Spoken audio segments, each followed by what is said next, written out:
Want to make your gardening easier and more enjoyable? Imagine spending less time wrestling with stubborn plants and more time basking in the fruits of your labor. Today, we're diving into some strikingly simple yet effective garden hacks. Stay tuned for some strikingly simple yet effective garden hacks. Ever wondered how to use those leftover eggshells? They make excellent seed starters.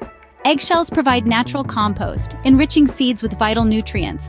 Plus, the shell itself serves as a biodegradable pot.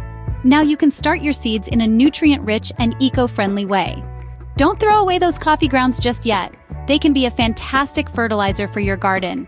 Rich in nitrogen, coffee grounds nourish your plants, promoting robust growth.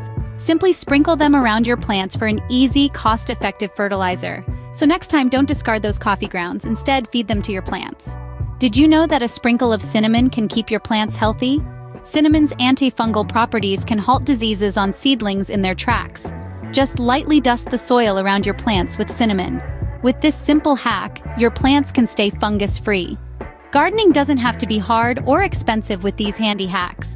Eggshells as seed starters, coffee grounds as fertilizer, and cinnamon to prevent fungus are simple yet effective ways to improve your garden. Remember, the best garden is the one you love to tend. Don't forget to like this video and subscribe to our channel for more gardening tips and tricks.